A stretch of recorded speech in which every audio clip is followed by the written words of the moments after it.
Doctor Vishnu എന്ന് പറയുന്ന ആൾ എൻഡോക്രൈനോളജിസ്റ്റാണ്. അദ്ദേഹം നിരന്തരം FBയിലും സാമൂഹ്യ മാധ്യമങ്ങളിലുമൊക്കെ പോസ്റ്റ് ഇടാറുണ്ടായിരുന്നു. അദ്ദേഹത്തിൻ്റെ ഒരു പോസ്റ്റാണ് എൻ്റെ ശ്രദ്ധ അതിലേക്ക് തിരിച്ചത്. ഒരു സുഹൃത്തെടുത്ത് അയച്ചതെന്നാണ് കേട്ടോ. ആനി ജോൺ എന്ന മോഹിനിയായി വന്ന് എൻ്റെ കമൻറ്റ് ബോക്സിൽ നിറഞ്ഞു നിൽക്കുന്ന സുന്ദരി ആരുടെ ഫേക്ക് അക്കൗണ്ടാണ് എന്നൊരു സംശയമുണ്ടായിരുന്നു ഇതുവരെ. ഇപ്പോൾ ഏകദേശം ഉറപ്പായി. എനിക്ക് ആരോടും ഒന്നും തെളിയിക്കാനില്ല, പ്രത്യേകിച്ചും ഈ യുക്തിവാദി തീവ്രവാദിയോട്. മാനവികത എന്നാൽ എന്താണെന്ന് മനസ്സിലാക്കാൻ അത്ര എളുപ്പമല്ല. ഇതാണ് അദ്ദേഹത്തിൻ്റെ പോസ്റ്റ്.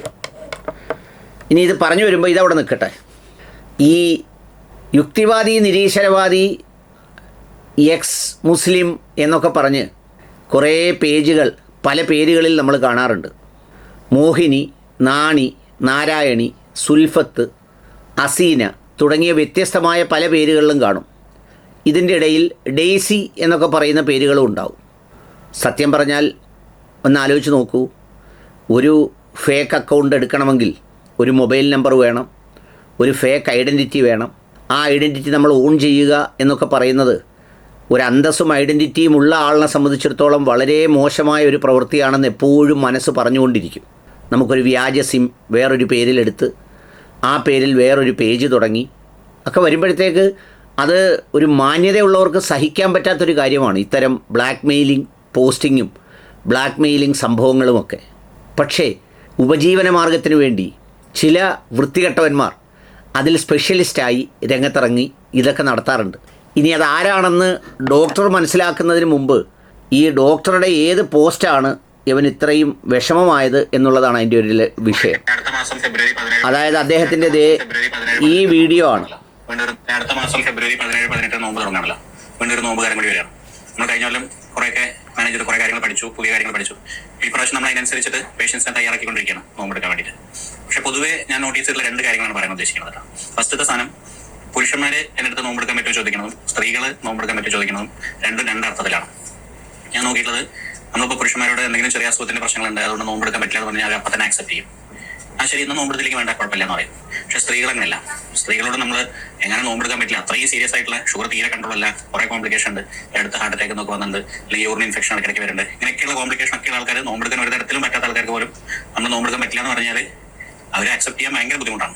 അതുകൊണ്ട് അയ്യോ നോമ്പെടുക്കാതിരിക്കേ, എനിക്ക് കഴിഞ്ഞ നോമ്പെടുത്തിട്ട് ഒരു കുഴപ്പമുണ്ടായില്ല, പിന്നെ മുമ്പത്തെ പ്രാവശ്യം ഒരു പ്രശ്നം ഉണ്ടായില്ല, നോമ്പെടുക്കുമ്പോൾ നല്ല സുഖമാണ് ശരീരത്തിന്. എനിക്ക് തോന്നുന്നത് പുരുഷന്മാരും സ്ത്രീകൾ തമ്മിൽ ഇക്കാര്യത്തിൽ ഇപ്പോൾ വിശ്വാസത്തിന്റെ കാര്യത്തിൽ അവർ തമ്മിൽ വ്യത്യാസം ഉണ്ടാവില്ലോ. വിശ്വാസത്തിലല്ല അവർക്ക് വ്യത്യാസം, ഈ ഒരു പാപബോധത്തിലാണ് എനിക്കതാ തോന്നിയിട്ടുള്ളത്.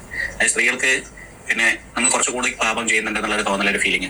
ഇതാണ് ഡോക്ടർ പറയുന്നത്. അതിൻ്റെ കണ്ടന്റിനെ സംബന്ധിച്ച് നമുക്ക് വേറെ റിയാക്ട് ചെയ്യാം. അപ്പോൾ ഇതിൽ അദ്ദേഹം ഈ നോമ്പിനെ കുറിച്ച് വളരെ നല്ല അഭിപ്രായം പറഞ്ഞു. സാധാരണ ഇപ്പം വിഷ്ണു എന്ന് പറയുന്ന അദ്ദേഹവും ഞാൻ മനസ്സിലാക്കിയിടത്തോളം അദ്ദേഹം ഒരു നിരീശ്വരവാദിയാണ്. പ്രത്യേകിച്ച് ഈശ്വരവിശ്വാസമൊന്നുമില്ല. അദ്ദേഹം ഫാമിലിയൊക്കെ ആയിട്ട് നടക്കുന്നു, പല കാര്യങ്ങളെയും പല സന്ദർഭങ്ങളിലുമൊക്കെ അദ്ദേഹം വിമർശിക്കാറുണ്ട്. അപ്പോഴാണ് പെട്ടെന്ന് തന്നെ ആനി ജോൺ രംഗത്ത് വന്നത്.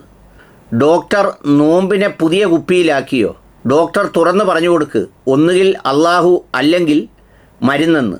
അപ്പോൾ ഉടൻ അദ്ദേഹം മറുപടി പറഞ്ഞു, അങ്ങനെ പറഞ്ഞാൽ എൻ്റെ രോഗികൾ മരുന്ന് വേണ്ടെന്ന് വെക്കുകയുള്ളൂ, അവരുടെ സൗഖ്യമാണ് എനിക്ക് മുഖ്യം, വിശ്വാസം മാറ്റാൻ ഉള്ള വേദിയല്ല എൻ്റെ ക്ലിനിക്ക് എന്നൊക്കെ പറഞ്ഞ് പല കമൻറ്റുകളും ഇട്ട് ആനിയോട് സംസാരിച്ചുകൊണ്ടിരിക്കുമ്പോഴാണ് സാക്ഷാൽ പാവാടക്കാരി പ്രത്യക്ഷപ്പെടുന്നത്. ആരിഫ് ഹുസൈൻ തെരുവത്ത് പുള്ളി രംഗത്ത് വരികയാണ്. എന്ത് തേങ്ങയാണ് പറയുന്നത്, വെള്ളം കുടിക്കാതെ കുട്ടികളടക്കം 12-14 മണിക്കൂർ 30 ദിവസം നോമ്പെടുക്കുന്നത് ഏത് ശാസ്ത്രങ്ങൾ വെച്ചാണ് ശരിയാവുക, തെളിയിച്ചാൽ ഞാൻ കെലിമ ചെല്ലും, ഈ ജിഹാദി കൂട്ടിക്കൊടുപ്പ് കുറച്ച് ഓവറാകുന്നുണ്ട് ഡാക്ടറെ. ഇതാണ് അവൻ്റെ പോസ്റ്റ്. അത് ലൈക്ക് ചെയ്തുകൊണ്ട് അദ്ദേഹം ഇട്ടേക്കുന്ന സമയം വരെ 33 കോന്തന്മാരും അവൻ്റെ കൂടെ ഉണ്ട് മണപ്പിക്കാൻ. ചിലപ്പോൾ അതൊന്നും ഒറിജിനൽ ആവണമെന്നില്ല, യവൻ തന്നെ ഉണ്ടാക്കിയെടുത്ത ആനിയും ഡെയ്സിയും തങ്കമണിയും ചെല്ലമ്മയും ഒക്കെ ആയിരിക്കും. അപ്പോൾ പുള്ളിയെ സംബന്ധിച്ചിടത്തോളം ഈ ആനി എന്നും പറഞ്ഞ് എഴുതിയിട്ട് ഡോക്ടർ നിൽക്കുന്നില്ല. ഡോക്ടർ ആനിയോട് കാര്യം പറഞ്ഞുകൊണ്ടിരിക്കുകയാണ്. അപ്പോഴാണ് ആനിയുടെ അച്ഛൻ രംഗത്ത് വന്നത്.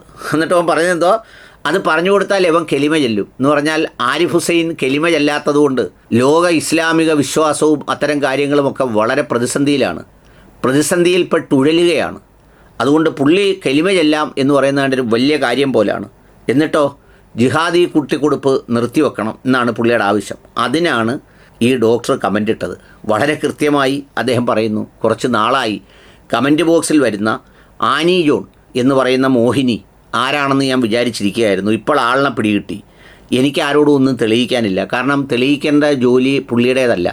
പുള്ളി നല്ല ഡോക്ടറാണ്, ആ പണി ചെയ്ത് അതിൽ നിന്ന് വരുമാനമുണ്ട്, കുടുംബമായിട്ട് സന്തോഷമായിട്ട് ജീവിക്കുന്നു.